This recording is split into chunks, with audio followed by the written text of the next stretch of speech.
मोह माया के संसार को छोड़ करके सबको इस दुनिया से जाना है।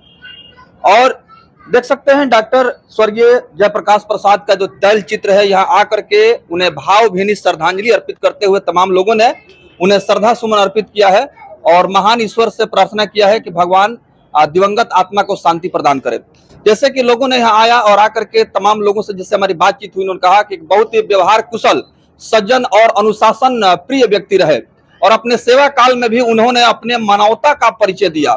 और आज उनके देहांत के बाद तमाम लोग यहाँ पहुंच करके उन्हें भावभीनी श्रद्धांजलि अर्पित कर रहे हैं, तैल चित्र पर पुष्पांजलि भी अर्पित कर रहे हैं। यहाँ सभी लोग मौजूद हैं और जानना चाहेंगे स्वर्गीय डॉक्टर जयप्रकाश प्रसाद जिस तरह से निष्ठा और समर्पण के भाव से उन्होंने मानवता की सेवा किया, सेवानिवृत्ति के पश्चात भी वो लोगों के बीच जो है लगातार जुड़े रहते थे और यही उनकी सादगी और उनका अनुशासन आज उनके देहांत के बाद भी लोगों के हृदय में मौजूद है। और उन्हें याद करते हुए तमाम लोग भावुक हो गए हैं और उन्हें नम आंखों से उन्हें श्रद्धांजलि दे रहे हैं। यहाँ पर काफी लोग मौजूद है और जी सर, क्या कहेंगे डॉक्टर जयप्रकाश प्रसाद जी, चूंकि इस दुनिया में नहीं रहे, उनका श्राद्ध कर्म है और आप लोग सभी आए हुए हैं। बहुत अच्छे आदमी थे और जो है समाज में उनका एक प्रतिष्ठा था। डॉक्टर साहब का बहुत मनई था, प्रेम भाव। आप लोगों से जब वो मिलते जुलते थे तो मिलने जुलने का अंदाज, बातचीत करने का अंदाज कैसा लगता था? बहुत व्यवहार कुशल और व्यवहार से माने बातचीत करते थे जी।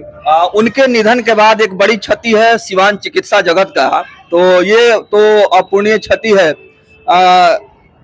देहांत का खबर आपको कैसे मिला?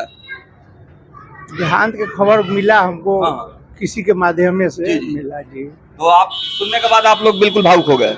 देख सकते हैं यहाँ तमाम लोगों के मौजूदगी में। जी, क्या कहेंगे डॉक्टर साहब के बारे में? डॉक्टर साहब बड़हरिया में काफी दिन ने सेवा दिया है। हम लोग के क्षेत्र में थे बड़हरिया में, काफी इलाज करते थे, गरीबों की सेवा करते थे और इनको हमको मोबाइल से खबर मिला तो भागे भागे हम सिवान आए। कोनवाना में दाह संस्कार हुआ, आज उनकी पूर्ण तिथि है, उसमें उनको आत्मा को शांति भगवान दे। देखिए सर, तमाम लोगों ने ही कहा है कि डॉक्टर साहब जयप्रकाश प्रसाद जी इस दुनिया में नहीं रहे, उनका श्राद्ध कर्म है, दिवंगत आत्मा के शांति हेतु प्रार्थना सभा में आप लोग आए हुए हैं, श्रद्धांजलि अर्पित कर रहे हैं।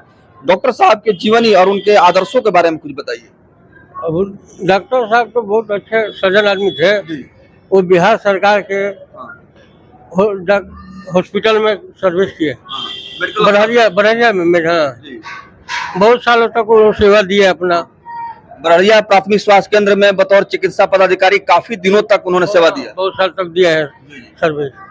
आइए सर। सर, मुझे बहुत दुख की बात बतानी पड़ेगी कि ये मेरे गुरुजी रह चुके हैं। इनका फर्स्ट प्रैक्टिस जब माधोपुर से शुरू हुआ तब से मैं इनके साथ रहा हूँ। मैंने शुरुआती प्रैक्टिस टाइम से माधोपुर में भी इन्होंने प्रैक्टिस किया। इन्होंने मेडिकल करने के बाद माधोपुर ने डिसीजन लिया प्रैक्टिस करने के लिए और वहाँ इन्होंने प्रैक्टिस शुरू किया और मैं शुरू से फर्स्ट कंपाउंडर इनका रहा। अच्छा, तो शुरुआती दिनों से डॉक्टर जयप्रकाश प्रसाद जी के साथ आप जुड़े रहे, शुरुआत से लेकर के उनके जिंदगी का अंतिम सफर तक आप लोग साथ रहे। क्या कुछ आप लोग मिस कर रहे हैं? क्या मतलब?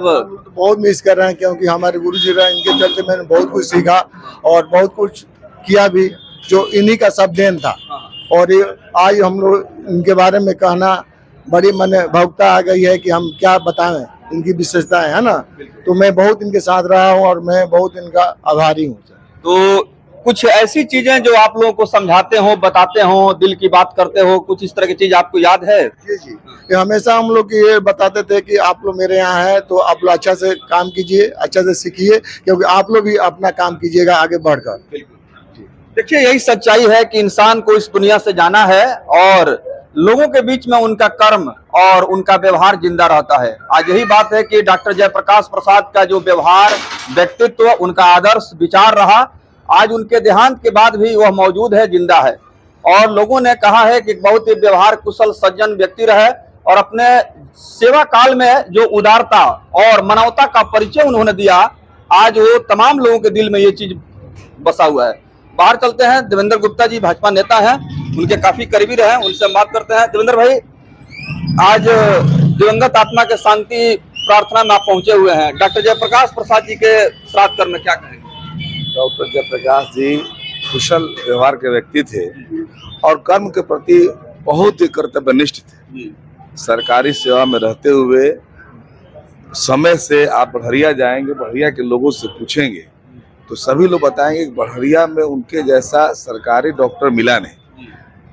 गरीब व्यक्ति आता है अस्पताल में, कैसे इलाज करके जाएगा, या व्यक्तिगत जीवन में भी वो अगर किसी का चिकित्सा करते थे तो उसका भरपूर ध्यान रखते थे कि वो व्यक्ति गरीब है तो जांच कितना हमको लिखना है, कम पैसे में जांच हो जाए, कम पैसे में उनकी दवाई हो जाए। ऐसा मतलब मानवता की जो सेवा है उनके अंदर कूट कूट के भरी थी। तभी आज सब लोग आज उनको नम आंखों से विदाई दे रहे हैं, आज उनके श्राद्ध क्रम में पहुंचकर। क्योंकि एक बहुत ही अनुभवी चिकित्सा पदाधिकारी जयप्रकाश बाबू रहे, डॉक्टर जयप्रकाश प्रसाद जी, और जैसे कि आप बता रहे हैं तो एक बड़ी क्षति है मेडिकल जगत की भी। तो क्या कहेंगे, चूंकि जयप्रकाश हॉस्पिटल सिवान को आगे बढ़ाना है और उनके परिजनों के लिए क्या कुछ संभावना नहीं? देखिए, डॉक्टर साहब की जो बिटिया है डॉक्टर वर्षा वंदना करके, वो भी सेवा के रूप में यहाँ सिवान चिकित्सा पदाधिकारी के रूप में सिवान सदर में पदस्थापित है। उनका व्यवहार भी बहुत अच्छा है, आप मरीजों से बात करेंगे तो समझ में आएगा। और उनका व्यक्तिगत जो क्लिनिक है यहाँ चलता है, उनमें भी हम लोग मतलब मरीज आते हैं, मरीज संतुष्ट होकर जाते हैं। तो उनके नक्शे कदम पर चलते उनकी बिटिया आगे कार्य को बढ़ा रही है। जयप्रकाश हॉस्पिटल जो है नाम कमाए, ऐसा प्रार्थना करते हैं। जयप्रकाश प्रसाद के श्राद्ध कर्म में तमाम लोग आकर के उन्हें याद कर रहे हैं, भावभीनी श्रद्धांजलि दे रहे हैं।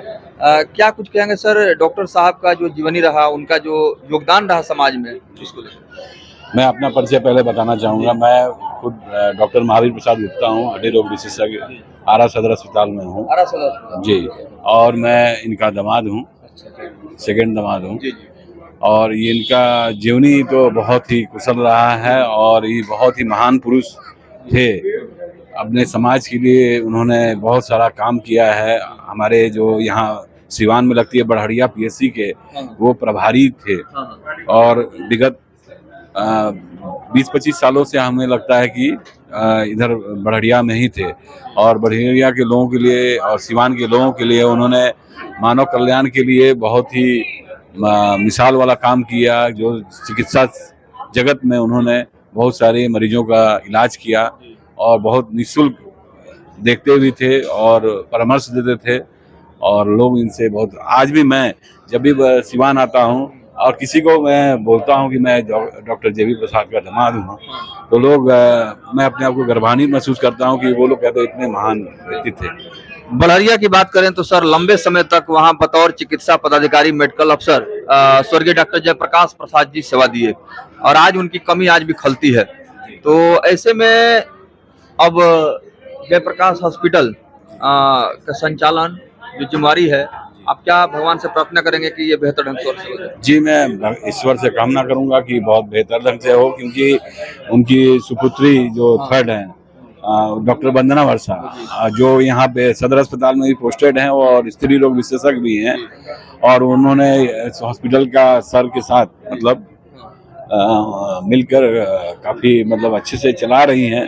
और मैं चाहूँगा कि उनके नाम पे ये हॉस्पिटल खुला है, जयप्रकाश हॉस्पिटल, काफ़ी आगे बढ़े। और डॉक्टर वंदना वर्षा भी बहुत अच्छा कार्य चिकित्सक हैं और बहुत अच्छे से हॉस्पिटल मैनेज करती हैं।